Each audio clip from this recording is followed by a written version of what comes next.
आसान क्वेश्चन होते हैं, वन लाइन क्वेश्चन होते हैं। वन लाइन क्यों होंगे? क्योंकि आपके पास टाइम बहुत कम होता है। समझ में आ गया? टाइम कम है इसलिए क्वेश्चन क्या होगा? शॉर्ट क्वेश्चन होगा, छोटा क्वेश्चन होगा। आपने क्वेश्चन को पढ़ा और आपको उसका बेसिक आता हो तो वो क्वेश्चन हो जाएगा, और आपने उसका बेसिक नहीं हुआ तो उस क्वेश्चन को स्किप करके आगे बढ़ो। सिंपल सी बात है, क्योंकि टाइम बहुत कम मिलेगा आपको पेपर के अंदर। ठीक है, तो अपन ने पिछली सालों में प्रीवियस ईयर, यस बेटा, कितने क्वेश्चंस रहेंगे प्लेट में? लगभग 10 के आसपास रहेंगे फिजिक्स के। Okay sir. ओके, और पिछली सालों में जो क्वेश्चंस आए हुए हैं प्रीवियस ईयर के, वो क्वेश्चंस थे अपने पास, और उन्हीं के बारे में आज डिस्कस करेंगे। ओके, देखो पहले क्वेश्चन पढ़ोगे अच्छे से। पहला क्वेश्चन दे रखा है, if the radius of double then gravitation force. अब आपको पता होना चाहिए ग्रेविटेशन फोर्स का फॉर्मूला क्या होता है बेटा, एफ जी का, Gm/r। अब रेडियस को क्या कर रहा है बेटा? डबल कर रहा है। आर डेस को 2r लिख रहा है, डबल कर रहा है। यह 2r का स्क्वायर होगा, तो वो r का स्क्वायर क्या होता है? 4r square. तो अपना एफ जी डेस की बात करेंगे, वो कितना आ जाएगा? एफ जी का बाई 4 आ जाएगा। अरे समझ में आया ना कैसे आया? आर की जगह 2r रखोगे, स्क्वायर करोगे, 4r स्क्वायर आएगा। Gmm/r स्क्वायर को अपने एफ जी लिख दिया, तो 1/4 एफ जी आ गया अपने पास। तो इसमें आंसर कौन सा होगा बेटा? सी, 1/4। ओके, इतने देखो आसान आसान। यदि तुम्हें फॉर्मूला पता था तो क्वेश्चन आसानी से हो जाता है ना। नेक्स्ट क्वेश्चन देखो, माइक्रोफोन कन्वर्ट। अब सब देखो, आप मोबाइल फोन यूज करते हो, इसमें एक माइक्रोफोन होता है, एक स्पीकर होता है, दो चीजें होती हैं। माइक्रोफोन में आपकी आवाज क्या होती है बेटा? पहले रिकॉर्ड होगी, फिर वो चेंज हो जाती है इलेक्ट्रिक सिग्नल में। जैसे आप बोलते हो ना, तो एक तो स्पीकर है, एक माइक्रोफोन है। माइक्रोफोन का काम क्या होता है? आप जो बोल रहे हो, तो किस आप साउंड प्रोड्यूस कर रहे हो, वो चेंज करता है किस में? इलेक्ट्रिक में। और स्पीकर क्या करता है? स्पीकर इसका जस्ट अपोजिट, इलेक्ट्रिक को किस में चेंज कर देता है? साउंड। ठीक है, तो इसमें किसके लिए पूछा है? माइक्रोफोन के लिए। तो ये क्या करेगा? साउंड को किस में चेंज करेगा? इलेक्ट्रिकल। समझ में आ गया? यही यदि स्पीकर पूछ लेता तो उल्टा हो जाता, इलेक्ट्रिक को किस में करेगा? साउंड। ठीक है, तो कौन सा ऑप्शन हो जाएगा? फर्स्ट। हाँ सर, हाँ बेटा बोलिए। सर माइक्रोफोन तो इलेक्ट्रिकल को साउंड में कन्वर्ट करता है ना? माइक्रोफोन इलेक्ट्रिक को साउंड में कैसे करता है बेटा? माइक्रोफोन का मतलब है, आप जैसे आपकी आवाज ट्रांसफर हो रही है एक जगह से दूसरी जगह। जैसे फोन में जो नीचे की साइड है ना, आपका जो भी मोबाइल है उसमें नीचे की साइड देखना, माइक्रोफोन होगा, पतला सा होता है, एक सुई की नोक जितना। हाँ जी सर। वहां से आप प्रोड्यूस कर रहे हो, साउंड प्रोड्यूस कर रहे हो, बोल रहे हो, तो साउंड प्रोड्यूस हो रहा है, वो उसको कैप्चर करके किस में चेंज कर देता है? इलेक्ट्रिक में। और वो इलेक्ट्रिक सिग्नल बन के दूसरे फोन तक पहुंचता है, और उसके कहां पे जाएगा बेटा? दूसरे फोन के रिसीवर के स्पीकर पे के पास जाएगा। वो इलेक्ट्रिक सिग्नल कहां पहुंचा बेटा? रिसीवर के स्पीकर के पास। अब स्पीकर क्या करेगा? उसको वापस किस में चेंज कर देगा? साउंड में। तो आपने जो बोला वो दूसरे को क्या? साउंड एनर्जी को सुन जाएगा। मतलब साउंड को चेंज करना पड़ता है किसमें? इलेक्ट्रिक में। फिर इलेक्ट्रिक को स्पीकर चेंज कर देगा किसमें? साउंड में। तो आपने जो बोला और आपका जो रिसीवर था जिससे आप कॉलिंग कर रहे थे, उसको आसानी से आवाज आ रहा था। समझ में आया दोनों? जी sir, thank you. Next question देखो, in which medium sound travel fast. सबको पता है सबसे ज्यादा किसमें फास्ट करेगा? सॉलिड के अंदर, उसके बाद लिक्विड, उसके बाद गैस। ठीक है, और वैक्यूम में ट्रेवल साउंड नहीं करता, क्योंकि साउंड को ट्रेवल करने के लिए किसकी जरूरत होती है बेटा? मीडियम। समझ में आ गया? तो इसमें कौन सा ऑप्शन हो जाएगा बेटा? Option A, solid. नेक्स्ट देखो, propagation of sound wave in air the example. किसका एग्जाम्पल है? साउंड एक जगह से दूसरी जगह प्रोपगेट कर रहा है। ठीक है, तो एक चीज याद रखना, हमेशा क्या होती है? इसकी हीट कांस्टेंट होती है। हीट एनर्जी क्या रहेगी? कांस्टेंट। अब बताओ, आपके पास जितनी प्रोसेस लिखी है, ऐसी कौन सी प्रोसेस है जिसमें हीट कांस्टेंट रहती है? आइसोथर्मल। आइसोथर्मल में टेम्परेचर कांस्टेंट है। मैं हीट की बात कर रहा हूँ। एडियाबेटिक। एडियाबेटिक। ठीक है, ऑप्शन सी इसका आंसर हो जाएगा। ओके, नेक्स्ट क्वेश्चन देखो, आपको पूछा है find the power of a bulb with the potential difference apply across 9 volt. V दिया हुआ है क्वेश्चन में बेटा, कितना दिया हुआ है? 9 वोल्ट। ठीक है, करंट दिया हुआ है कितना बेटा? 5 एम्पियर। पावर का फॉर्मूला ऐसा कौन सा था जिसमें वी आई, सिंपल सा फॉर्मूला, तो P इजिकल टू क्या हो जाएगा? 9 मल्टीप्लाई बाई 5, कितना हो गया? 45 वॉट। देखो ऐसे क्वेश्चन आसान आसान, ठीक है, कई क्वेश्चनों में तो आपको पेन भी नहीं उठाना पड़ता, आसानी से हो जाता है। ठीक है सर, इनमें से कुछ आईएमयू में भी देख सकते हैं? हाँ, मिल सकते हैं बेटा, क्योंकि 10 से 15 क्वेश्चन आपको इसी लेवल के मिलेंगे। ठीक है, जी सर। नेक्स्ट क्वेश्चन देखो, the mass of object M दे रखा आपको, कितना दे रखा बेटा? 2 kg। वेट पूछा है, वेट का फॉर्मूला सबको पता है बेटा, क्या होता है? mg। वेट का फॉर्मूला क्या होता है? mg। तो वेट कितना हो जाएगा? 2 9.8 से मल्टीप्लाई कर लो, कितना आ जाएगा मल्टीप्लाई करेंगे तो? 19.6। और यूनिट क्या आएगी? न्यूटन। आसान सा है ना? चलो नेक्स्ट क्वेश्चन, नेक्स्ट क्वेश्चन पढ़ो। द होलो मेटेलिक स्फीयर, अपने पास रेडियस r है, चेंज चार्ज विथ ए, देखो इस पे होलो स्फीयर है, रेडियस उसके r है और उस पे चार्ज कितना है? q है।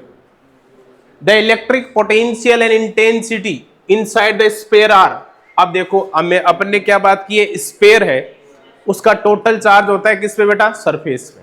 ठीक है, स्फीयर का टोटल चार्ज सरफेस पे, तो इनसाइड द सरफेस चार्ज क्या होता है? जीरो। इंटेंसिटी का फॉर्मूला अपने को पता है बेटा, क्या होता है? KQ by R square. और अपन ने ये भी पढ़ा, electric field intensity inside the sphere क्या होती है? जीरो। सबको पता है। लेकिन अपन ने एक और पढ़ा था, electric potential inside the sphere zero नहीं होता, क्योंकि पोटेंशियल डिफरेंट निकालते हो तो बाहर चार्ज है, अंदर से कुछ ना कुछ वैल्यू आएगी। और पोटेंशियल के लिए अपने एक और चीज पढ़ी थी, क्या? इनसाइड द स्फीयर किसी भी पॉइंट पे आप क्या निकाल लो, इलेक्ट्रिक पोटेंशियल क्या होगा? कांस्टेंट होगा। पढ़ा है ना?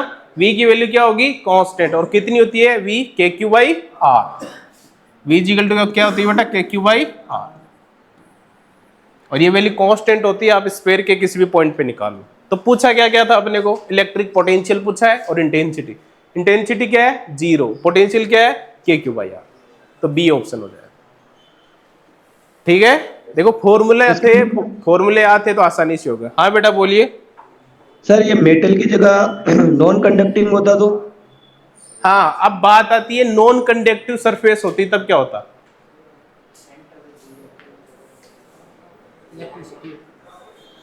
ये बात कर रहे हैं, नॉन कंडक्टिव स्फीयर होता तब क्या होता? सेंटर पे मैक्सिमम क्या होती है? क्या?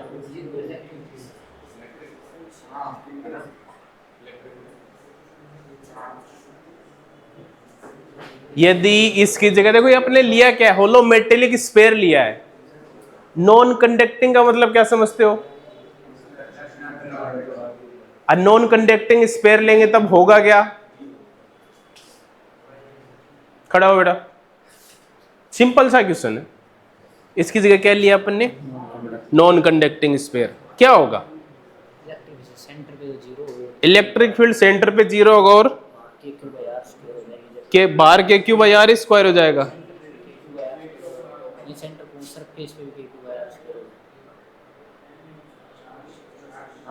मतलब जो अपन बोल रहे हैं वही होगा। Inside the sphere zero, centre पे जीरो, अंदर जीरो नहीं होगा, सेंटर पे। अच्छा, सेंटर पे जीरो होगा।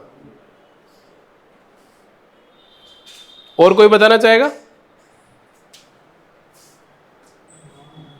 कांगड़ा? अरे इसमें तो ऑप्शन बी होगा। एक एक्स्ट्रा क्वेश्चन की बात कर रहे हैं अपन, नॉन कंडक्टिंग सरफेस आ जाए उसके लिए। इस बच्चे ने सही आंसर दिया है कि इलेक्ट्रिक फील्ड सेंटर पे जीरो है, फिर उसकी वैल्यू बढ़ती बढ़ती जाएगी सरफेस तक। ओके, ठीक है। और अब तुम्हारे आईएमसीटी में क्वेश्चन पूछेगा कैसे? इतने आसान नहीं पूछेगा, जैसे इस पे न्यूमेरिकल दे देगा, ठीक है, इस पे क्या दे देगा, या तो फॉर्मूला पूछ रहा है और वहां क्या दे देगा, सीधा न्यूमेरिकल दे देगा। सिंपल सी बात, याद रख लोगे, मतलब कि यही है, फॉर्मूले नहीं छोड़ने, ठीक है। नेक्स्ट क्वेश्चन पढ़ो, क्या दिया हुआ है। When a body is in the state of complete rest, कोई भी बॉडी है वो रेस्ट में है। आपने मैकेनिकल एनर्जी के टाइप पढ़े थे, क्या क्या पढ़े थे, काइनेटिक पढ़ा था और पोटेंशियल। पेंसिल। काइनेटिक कब होता है, जब कोई भी ऑब्जेक्ट मोशन में हो। पोटेंशियल कब होता है, जब वो रेस्ट। तो क्वेश्चन में क्या दिया हुआ है, the state of complete rest. तो what kind of energy, potential energy. Potential energy. Simple सा फॉर्मूला है ना, अरे सिंपल सा ना, मैकेनिक के दो पार्ट, यदि यही ये मोशन में देता तो एनर्जी का पार्ट क्या होता, काइनेटिक एनर्जी। और वो रेडिएशन इमिट कर रहा होता लाइट की फॉर्म में, तो लाइट एनर्जी होती। यदि उससे साउंड प्रोड्यूस हो रही थी तो कौन सी एनर्जी होती, साउंड एनर्जी होती, ठीक है। वो ऑब्जेक्ट पे डिपेंड करता है। नेक्स्ट क्वेश्चन देखो, kinetic energy of the body of a simple pendulum. अब तुम्हें पता है, जैसे ये कोई सिंपल पेंडुलम बना रहा हूं मैं, ओके, एक रस्सी से अपने कोई मास लटका रखा है, ठीक है। ये मोशन ये पीक तक पहुंच रहा है, इधर पीक पे पहुंच रहा है, कैसे, ऐसे मोशन कर रहा है, ठीक है। ये यहां पहुंचा, इसकी वेलोसिटी 0, ठीक है, मैक्सिमम हाइट पे गया है। तो इस मैक्सिमम हाइट की बात करो चाहे इस मैक्सिमम हाइट की बात करो, यहां रुकेगा वो, वेलोसिटी क्या होगी, 0। यहां वेलोसिटी क्या होगी, 0। वेलोसिटी 0 मतलब काइनेटिक एनर्जी, तो मतलब इसकी पोटेंशियल एनर्जी एंड्स पे क्या होगी, मैक्सिमम होगी। और यहां आएगा ये, तो यहां इसकी वेलोसिटी क्या होगी, मैक्सिमम, मिड पॉइंट की बात कर रहा हूं। तो वेलोसिटी मैक्सिमम मतलब इसकी काइनेटिक एनर्जी, तो काइनेटिक एनर्जी पेंडुलम के लिए मैक्सिमम कहां होगी बेटा, एट द मीन पोजीशन, ठीक है, समझ गए, अच्छी बात। नेक्स्ट क्वेश्चन देखो, as we go higher the potential energy, higher मतलब एच इंक्रीज हो रही है। पोटेंशियल एनर्जी का फॉर्मूला पढ़ा है बेटा, अपने क्या पढ़ा है, mgh। एच की वैल्यू इंक्रीज होगी तो पोटेंशियल एनर्जी इंक्रीज होगी, एच इंक्रीज तो पोटेंशियल एनर्जी भी इंक्रीज, ठीक है। मतलब एक सिंपल सा फॉर्मूला याद था तो क्वेश्चन आसानी से होगा। नेक्स्ट चलो आगे बेटा, द यूनिफॉर्म सर्कुलर मोशन। पहली बात तो यूनिफॉर्म की बात करता हूं मैं, सर्कुलर हटाओ एक बार, यूनिफॉर्म मोशन की बात करें अपन। यूनिफॉर्म मोशन वो होता है इक्वल टाइम ट्रेवल में इक्वल डिस्टेंस कवर कर, सिंपल सा है। इक्वल टाइम ट्रेवल में यदि इक्वल डिस्टेंस कवर करेगा तो उसकी स्पीड क्या होगी, कांस्टेंट हो जाएगी। स्पीड कांस्टेंट हो जाएगी तो एक्सीलरेशन क्या हो जाएगा, 0 हो जाएगा। ये मैं बात कर रहा हूं किसके लिए बेटा, यूनिफॉर्म मोशन के लिए, सर्कुलर की नहीं बात कर रहा। यूनिफॉर्म मोशन हो तब एक्सीलरेशन 0 और जो स्पीड या वेलोसिटी वो क्या रहती है, कांस्टेंट। ये यूनिफॉर्म मोशन के लिए होगा। अब आ गया सर्कुलर, पार्टिकल आपका किस मोशन में बेटा, सर्कुलर मोशन में, ठीक है। सर्कुलर मोशन में है तो आप जैसे स्पीड की बात कर रहे हो, स्पीड इसके लिए क्या होगी, कांस्टेंट होगी। लेकिन मैं यदि बात करूं वेलोसिटी की, वेलोसिटी का मैग्नीट्यूड और डायरेक्शन दोनों होते हैं। लेकिन जैसे यहां इसके बात करें तो वेलोसिटी की डायरेक्शन टेंजेंट लेते हैं, यहां चेंज हो रही है। यहां पे भी देखो टाइम के रेस्पेक्ट में यदि पोजीशन के साथ इसकी वेलोसिटी की डायरेक्शन क्या हो रही है, चेंज हो रही है। तो v क्या नहीं है बेटा, कांस्टेंट नहीं है। v कांस्टेंट नहीं है तो एक्सीलरेशन भी dv/dt होता है, वो भी कांस्टेंट नहीं है क्योंकि उसकी भी अलग अलग डायरेक्शन आएगी। तो यहां क्या होगा, दोनों क्या रहेंगे, चेंज होते रहेंगे। तो velocity, both velocity and acceleration can change. अब b मैंने बात की, यदि यहां क्या होता, यूनिफॉर्म मोशन होता तब स्पीड कांस्टेंट होती, एक्सीलरेशन क्या होता, 0, ठीक है। तो क्वेश्चन में क्या पूछ रहा है उसको अच्छे से नोट करना। या सर्कुलर लिखा है इसलिए वेलोसिटी चेंज हो रही है, ठीक है। नेक्स्ट देखो, when a body move with constant speed, constant speed से चल रही है कोई, in a circular path which is the following is true. Constant speed लिखा है बेटा यार, ठीक है ना, कांस्टेंट स्पीड से चल रही है। अब आपको पता है सर्कुलर पाथ में कोई भी ऑब्जेक्ट ट्रेवल कर रहा है ऐसे। अब देखो पूछा क्या क्या, एक्सेलरेशन 0। अभी मैंने बताया वेलोसिटी में चेंज 0 नहीं होगा तो एक्सेलरेशन में भी कुछ चेंज आएगा, तो एक्सेलरेशन चेंज होगा, 0 नहीं होगा। अभी बात हुई ना दो पिछले वाले जस्ट क्वेश्चन में। फोर्स एक्टिंग फोर्स भी कुछ ना कुछ काम करेगा, एम एस से ए चेंज नहीं हो रहा तो एम एस से कुछ ना कुछ वैल्यू उसकी आएगी, ठीक है। और इट्स वेलोसिटी कांस्टेंट नहीं है, अभी बात हुई वेलोसिटी भी क्या होती है सर्कुलर मोशन में चेंज होगी। तीनों ऑप्शन नहीं है तो कौन सा होगा, क्यों होगा, क्योंकि वर्क डन का फॉर्मूला होता है फोर्स इनटू डिस्प्लेसमेंट, और सर्कुलर मोशन के लिए डिस्प्लेसमेंट वो अपनी इनिशियल पोजीशन को बार बार रिपीट करेगा, इसलिए डिस्प्लेसमेंट क्या होता जाएगा, 0। इसलिए वर्क क्या आता है, वर्क डन क्या होता जाएगा, 0। समझ गए। चलो next question. A metal surface है, रेडियस दे रखी है 5 centimetre, is charge such that the potential on the its surface, इसकी सरफेस पे पोटेंशियल की वैल्यू दे रखी है 10 वोल्ट, ठीक है। एक अपने मेटल ले रखा है जिसके सरफेस पे पोटेंशियल कितना है 10 वोल्ट, और the potential centre of the sphere. अभी 2 सेकंड पहले क्या बात हुई थी, मेटल के लिए सरफेस पे हो या इनसाइड द मेटल हो तो V क्या रहता है बेटा, पोटेंशियल क्या रहता है बेटा, कांस्टेंट रहता है, ठीक है। V क्या रहता है, कांस्टेंट, चाहे अंदर बात कर लो चाहे सरफेस पे, तो वैल्यू कितनी रह जाएगी, ओनली 10 ही रह जाएगी, ठीक है। तो देखो थोड़ा सा दिमाग लगाया आपने, एक कॉन्सेप्ट लगा छोटा सा और आपका क्वेश्चन हो गया, ठीक है। ऐसे मत देखना अलग वैल्यू दे रखी है तो मैं कोई फॉर्मूला अप्लाई कर लूं, पहले क्वेश्चंस को अच्छे से पढ़ना, कौन सा कॉन्सेप्ट लगेगा अच्छे से कॉन्सेप्ट लगाना कर लेना, 30 सेकंड के अंदर क्वेश्चंस आसानी से हो जाएगा आपका, ओके। सर हाँ बेटा, सर इसमें भी अगर वो नॉन कंडक्टिंग होता तो भी 10 ही वोल्ट हाँ आता बेटा। ना आंसर, ठीक है सर।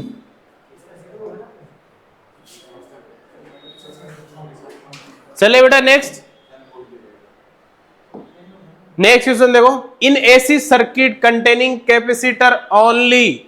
अब अपने एसी सर्किट पढ़ा था, उसमें अपने सर्किट पढ़े थे, एक C circuit, R circuit, L circuit, LCR circuit, दो के कॉम्बिनेशन पढ़े थे, एसी के अंदर पढ़े थे, ठीक है। तो यहां सिर्फ किसको लेना है, कैपेसिटर को लेना है। कैपेसिटर का फॉर्मूला बताओ मेरे को, क्या होता है, C is equal to Q by V, यही होता है। तो V इजिकल टू क्या हो जाएगा, CQ। यदि मैं V ले लू, V naught sine omega t ले लू,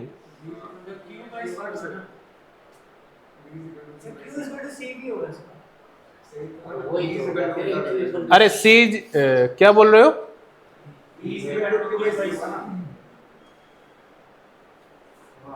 C is equal to Q by V, Q is equal to CV लिखना है मेरे को, ये होगा, ठीक है। आपने V ले लिया, पोटेंशियल क्या ले लिया, V naught sine omega t ले लिया, ठीक है। अब इससे मैं क्या निकालूंगा, करंट निकालनी पड़ेगी, अरे करंट निकालनी पड़ेगी ना। तो यहां से अपन करंट निकाल सकते हैं, कैसे निकाल सकते हैं बेटा, I इज इक्वल टू क्या होता है, dQ बाई dt, और dQ क्या आ जाएगा, I dt, यही आएगा ना। तो dQ की जगह क्या लिख दूं, I dt। तो मैं इसको सोल्व कर रहा हूं, इसी इक्वेशन को क्या लिखूंगा बेटा, I dt बाई CV, और I इज इक्वल टू क्या आ जाएगा, CV dt, ठीक है।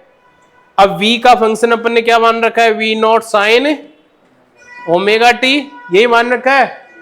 तो I इज इक्वल टू क्या आएगा बेटा, इसका d बाई डी टी कर देंगे ना, साइन का, साइन ओमेगा टी का d बाई डी टी करो, क्या होगा, cos ओमेगा टी, और ओमेगा टी का ओमेगा, तो अपने पास C ओमेगा V नॉट रह जाएगा, और क्या जाएगा, cos ओमेगा टी, यही आएगा। कोस को चेंज करोगे किसमें, साइन में, अरे कोस को साइन में चेंज करते तो क्या लिख देते हैं, पाई बाई 2 प्लस थीटा, अरे sine pi by 2 plus theta क्या होता है, cos थीटा, तो इसको पाई बाई 2 प्लस लिखोगे तो ये साइन का इसमें चेंज हो जाएगा। यदि मैं इसको लिख दे, इसको आई नोट मान लेता हूं, ठीक है, क्या लिखूंगा, sign omega T plus pi by 2। अब देखो कंपेयर करो, इसमें साइन का साइन ओमेगा टी ये कितना है, पाई बाई 2 आगे है।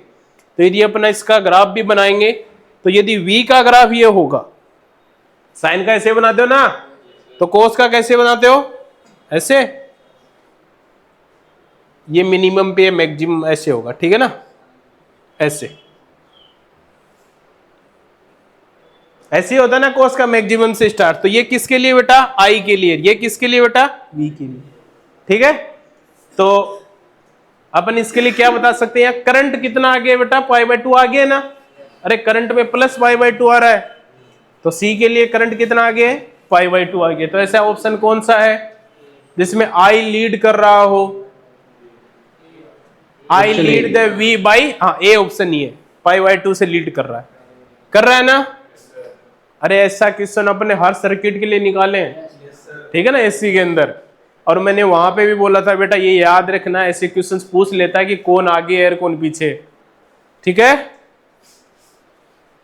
नेक्स्ट क्वेश्चन देखो, what happen the moment when velocity get double. देखो कितना आसान question, P is equal to mv, v double किया तो P क्या होगा, आसान सा है ना, v डबल तो P डबल।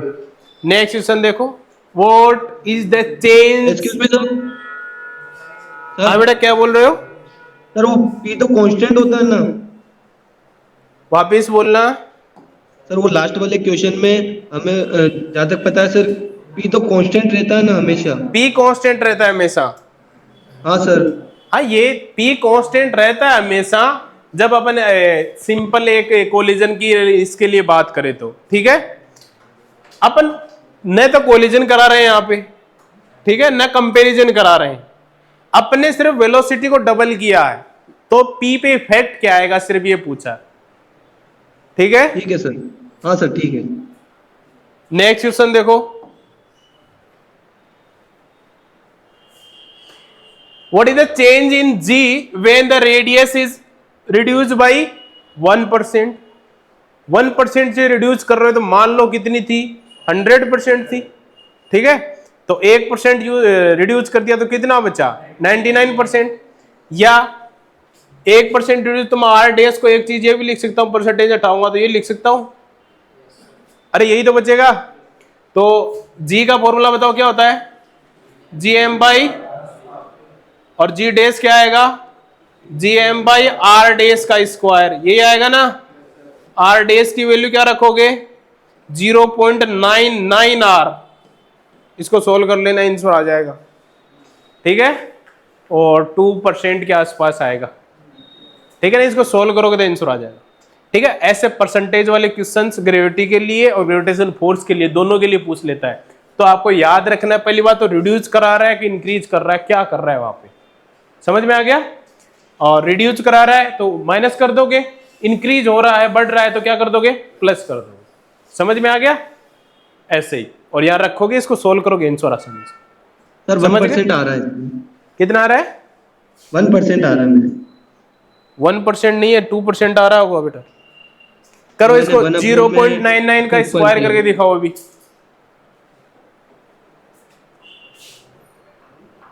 हाँ इसको डिवाइड करो,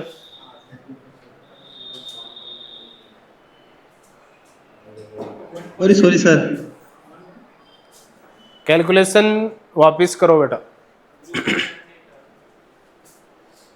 तो भी 1 के आसपास ही आ रहा है।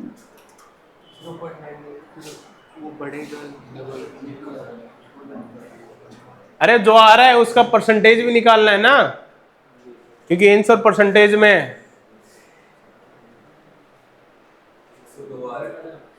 एक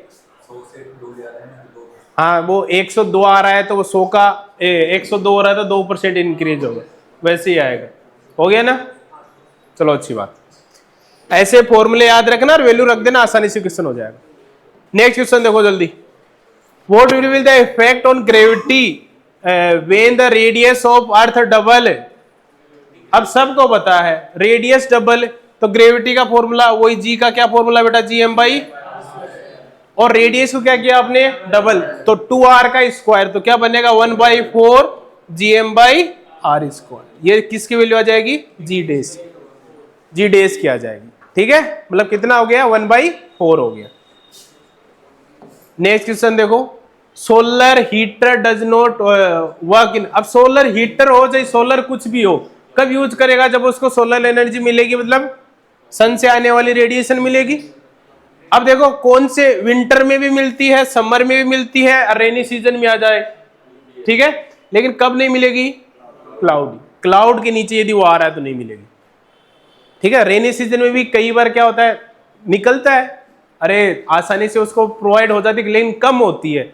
लेकिन यदि क्लाउड से ढका हुआ होगा पूरा, तब क्या होगा, उसको सन से आने वाली रेडिएशन मिलेंगी नहीं और वो क्या नहीं कर पाएगा, अपना प्रॉपर वर्क नहीं कर पाएगा। नेक्स्ट देखो, rate of the doing work P is equal to, formula क्या बटा बेटा, P is equal to W by, तो रेट इन वर्क क्या होती है, सीधा पावर, पढ़ा है ना फॉर्मूला। नेक्स्ट देखो, find the potential energy of mass, m दे रखा है कितना बेटा, 121 kg, और हाइट दे रखी है बेटा 20 सेंटीमीटर, मतलब 0.20 मीटर। फॉर्मूला अभी बताया था मैंने पोटेंशियल एनर्जी का, क्या बताया था, mgh, m कितना 9.8 से मल्टीप्लाई, h कितना 0. यही आएगा लगभग, शायद कर लो मल्टीप्लाई, ए ऑप्शन ही आ रहा है ना। देखो फॉर्मूला याद था, आसानी से हो गया। चलो नेक्स्ट क्वेश्चन पे चलो। Which device is use to measure AC current, current को मेजर करने के लिए क्या काम में लेते हैं बेटा, एमीटर, सीधा सा। वोल्टेज आता था तो वोल्टमीटर। और देखो electric field inside the hollow sphere, अभी भी बात हुई थी, क्या होता है, जीरो। देखो इन अल्टरनेटिव करंट में होगा क्या, अल्टरनेटिव करंट की डायरेक्शन, अरे टाइम के रेस्पेक्ट में चेंज होती है ना, उसकी वैल्यू पॉजिटिव भी होती है और नेगेटिव भी होती है, क्योंकि अपन ने एक ग्राफ ऐसे बनाते हैं उसका है, ये पॉजिटिव नेगेटिव टाइम के रेस्पेक्ट में चेंज हो रही है, तो कौन सा ऑप्शन होगा, चेंज, कौन, फोर्थ ऑप्शन, ठीक है। टाइम के रेस्पेक्ट में कॉन्स्टेंटली चेंज होती रहती है, तो ऑप्शन बता रहे हैं ना।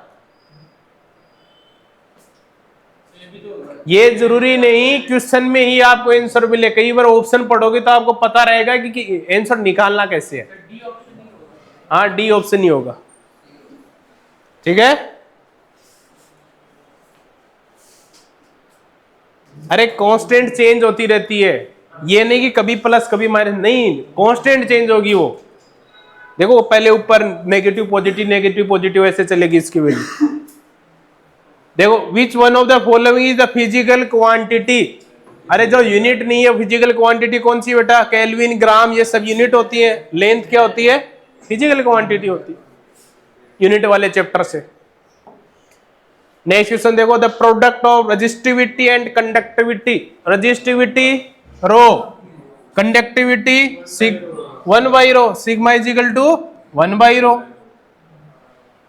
अब क्या करना है इसका, अपने को प्रोडक्ट निकालना, मल्टीप्लाई करना है, किसको, रो मल्टीप्लाई सिग्मा, रो सिग्मा को लिख दिया 1/ρ, रो से रो कैंसिल, क्या बचा, क्या आएगा आंसर, ठीक है। देखो आपको फॉर्मूला बताता, बस फॉर्मूले रखते हैं, सोल्व कर लेते, आसानी से हो जाता। नेक्स्ट, ऐसा यूनिट ऑफ करंट, देखो कितने आसान क्वेश्चन, ठीक है ना। और जितने भी तुमने टॉपिक पढ़े हैं ना, उनपे ऐसा यूनिट और उनका डायमेंशन फॉर्मूला ये याद रखना, हर का ही, चाहे इलेक्ट्रिक फील्ड हो, पोटेंशियल हो, फ्लक्स हो, कुछ भी हो, एमसीक्यू में पूछता है। देखो रेजिस्टेंस ऑफ ए वायर, देखो क्या क्या ऑप्शन है, increase with temperature, decrease temperature, remain constant, fast change then decrease. अपने को पता है, अपने क्या पढ़ा था, एक फॉर्मूला पढ़ा था, क्या पढ़ा था, R is equal to R0 1 plus alpha t, याद है क्या, रजिस्टिविटी के लिए भी पढ़ा था और रेजिस्टेंस के लिए भी पढ़ा था।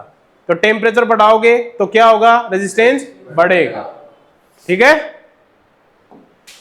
नेक्स्ट देखो, electric potential at the centre of charge hollow sphere conductor, वही इलेक्ट्रिक पोटेंशियल पूछा है, पोटेंशियल की बात हो रही है, अब सेंटर पे बात हो रही है, तो सेंटर पे हो चाहे सरफेस पे हो, मैंने क्या बोला, V कांस्टेंट होता है, अभी बात हुई थी ना, तो सेंटर पे का बात कर लो, इनसाइड द स्फीयर बात कर लो, या सरफेस पे कांस्टेंट होगा, तो कौन सा ऑप्शन आ जाएगा, डी ऑप्शन हो जाएगा, same as that one on the surface.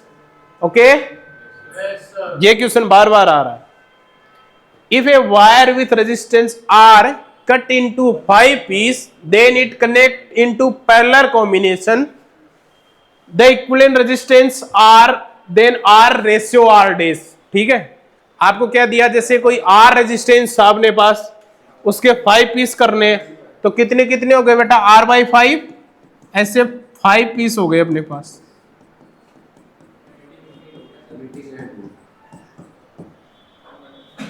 Five piece हो गए, समझ में आया? 5 पीस हो गए। अब इसको किस में कनेक्ट करना है अपने को, पैरेलल में कनेक्ट करना है। पैरेलल में कनेक्ट करोगे तो फॉर्मूला क्या होता है बेटा पैरेलल का, 1/r1 plus 1/r2 plus 1/r3, 1/r3 plus 1/r4 plus 1/r5, यही होता है ना। अब देखो 1/r1 की वैल्यू क्या है, r1 r/5, ऐसे ही r2 की वैल्यू कितनी है, r/5, r/5, सबकी वैल्यू रखोगे, समझ में आया? तो देखो ये 5 ऊपर चलेगा जाएगा तो क्या बोलेगा 5/r 5/r 5/r, r LCM आएगा तो 5 प्लस 5 प्लस 5 प्लस 5 कितना आ गया 25/, ये किसकी वैल्यू आई 1/r डेस कर लो। ठीक है, रेशियो किसका निकालना अपने को, r रेशियो r डेस निकालना है ना, तो इस r को इधर ले आऊं, अरे ले आए क्या, तो r अपॉन r डेस क्या होगा बेटा 25। आसान सा है ना, फॉर्मूला याद हो जाता। नेक्स्ट क्वेश्चन देखो, what is the unit of pressure, सबको पता है पास्कल। प्रेशर की यूनिट क्या होती है बेटा, पास्कल। और next question, the velocity of light. अब वेलोसिटी ऑफ लाइट मिनिमम किस में होती है, सबसे कम किस में होगी बेटा, जिसके एटम्स पास पास होंगे। अब इसमें देखो सबसे ज्यादा पास पास किसके एटम हो सकते हैं बेटा, ग्लास। तो आंसर क्या आ जाएगा, ग्लास। जितने पास पास एटम होंगे वो अपने से पास उतना ही कम होने देंगे। ठीक है, तो कंपैरिजन कर लेना, ऐसा क्वेश्चन आए तो उसका आंसर क्या हो जाएगा, इसका आंसर क्या हो जाएगा बेटा, ग्लास। ठीक है।